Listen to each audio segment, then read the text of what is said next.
بالله من الشيطان الرجيم بسم الله الرحمن الرحيم والمطلقات يتربصن بأنفسهن ثلاثة قروء۔ دیکھو گزشتہ کل جو عدت کا مسئلہ بتایا تھا وہ مسئلہ تھا کہ کسی کے شوہر کا انتقال ہو گیا، کسی عورت کے شوہر کا،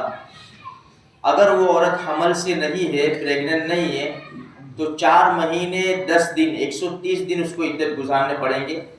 اگر مہینے کی پہلی تاریخ کو یعنی اسلامی مہینے کی پہلی تاریخ کو انتقال ہوا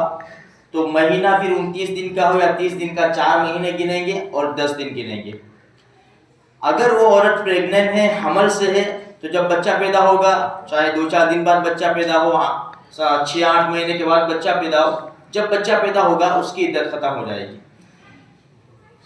والمطلقات یتربصن بانفسهن ثلاثة قروء۔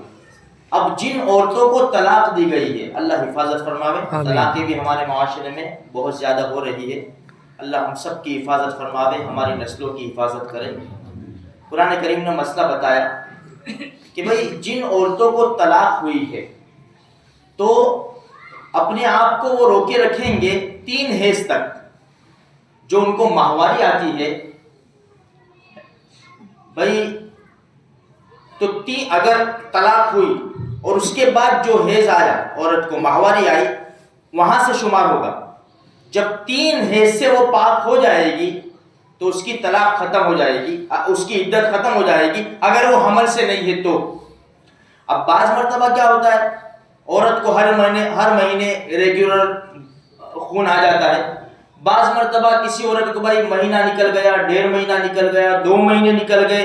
پھر اس کے بعد دوسرا حیض آتا ہے، پھر اتنا ٹائم نکلتا ہے، پھر حیض، تو کوئی حرج نہیں، تو یہ عدت اس کی مدت بڑھ جائے گی۔ یعنی کہنے کا مقصد یہ ہے کہ جن عورتوں کو حیض آتا ہے، ان کو طلاق ہوئی ہے، تو 3 حیض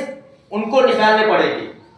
تیسری ماہواری سے جب پاک ہوگی اس کے بعد اس کی عدت ختم ہو جائے گی، پھر وہ دوسرا نکاح کر سکتی ہے۔ اگر ایسی عورت کو طلاق ہوئی جو حمل سے ہے تو اس کا مسئلہ وہی ہے کہ بھئی اگر وہ اس کا بچہ پیدا ہو جائے گا تو اس کی طلاق ختم ہو جائے گی۔ اگر 2 دن بعد بچہ پیدا ہو تو 2 دن بعد اس کی عدت ختم ہو جائے گی، اور اگر 6-8 مہینے کے بعد بچہ پیدا ہو اس وقت اس کی عدت ختم ہوگی، اس کے بعد پھر وہ دوسرا نکاح کر سکتی ہے۔ اگر اسی آدمی سے نکاح کرنا ہے تو پھر حلالے کی صورت جو شریعت نے بتائی ہے اس کے اوپر عمل کر کے پھر اس آدمی سے نکاح ہو سکتا ہے۔ تو کہنے کا مقصد یہ ہے کہ دیکھو ہم شریعت کے پابند ہیں، ہم شریعت کے جو قانون ہے اس کے پابند ہیں، تو جو قرآن کریم نے اور حدیث میں جو بتایا ہے ہم اسی کے اوپر عمل کریں گے۔ ایسا نہیں کہ بھائی طلاق ہوئی چلو ٹھیک ہے، اب کوئی نے عدت بھری کوئی نے نہیں بھری، نہیں، یہ ہمارا قاعدہ نہیں ہے، یا تو ہماری ٹرسٹ کا قاعدہ نہیں ہے، یہ تو شریعت کا قاعدہ ہے۔ اگر خدا نہ کرے کسی عورت کو طلاق ہو گئی ہو تو پھر اس بات کے اوپر قرآن کریم کی آیت کے اوپر عمل کرنا پڑے گا، اور اس اعتبار سے اس کو عدت گزارنی پڑے گی۔ جیسے میں نے گزشتہ کل بتایا کہ بھئی دیکھو، ایک ہوتی ہے عدت وفات کی یعنی انتقال کی عدت، اور دوسری ہوتی ہے طلاق کی عدت۔ اب اس میں کل مسئلہ کیا بتایا کہ بھئی یہ مجبور عورت ہے، اب اس کے آگے پیچھے کوئی نہیں ہے، تو یہ کچھ کام کرنے کے لیے، اپنا پیٹ پالنے کے لیے تھوڑی دیر کے لیے جا سکتی ہے دن کے اندر، لیکن یہاں مسئلہ الگ ہے، اس لیے کہ جب اس کو طلاق ہوگی نا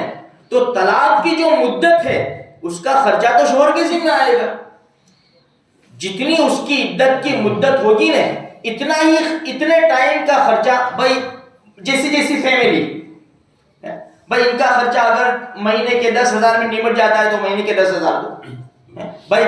بڑی فیملی ہے 20,000 ہے 25,000 ہے 30,000 ہے، جیسا بھی ہو، لیکن ایک بات یاد رکھیں، اگر عورت کو طلاق ہوئی ہے تو عورت جب عدت میں بیٹھے گی اس کی عدت کا ہی خرچہ لے سکتی ہے، اس کے بعد خرچہ نہیں لے سکتی۔ آج کورٹ میں کیس دیکھو، وکیل حضرات سے پوچھو، لوگ کھادا کھائی مانگتے ہیں، ہر مہینے 10,000 20,000، کوئی شریعت، یہ حرام ہے، ناجائز ہے۔ بھائی یہ عدت اس کی ختم ہوئی، آزاد ہو گئی، دوسرا نکاح کر سکتی ہے۔ باقی شوہر خرچہ دے گا اس کو اتنا ہی دے گا جتنا عدت کی مدت ہے، اس سے زیادہ شوہر اس کو نہیں دے سکتا. ہاں بر جبری اگر کورٹ کے ذریعے یہ لیں گے تو پھر یہ حرام ہوگا. شریعت اس کو گوارا نہیں کرتی. بھائی تم نے عدت ختم کر لی، عدت میں تھے، وہاں تک شوہر نے تم کو خرچہ دیا، اب تم آزاد ہے، دوسرا نکاح کر سکتے ہیں دوسرے دن. تو میرے بھائیوں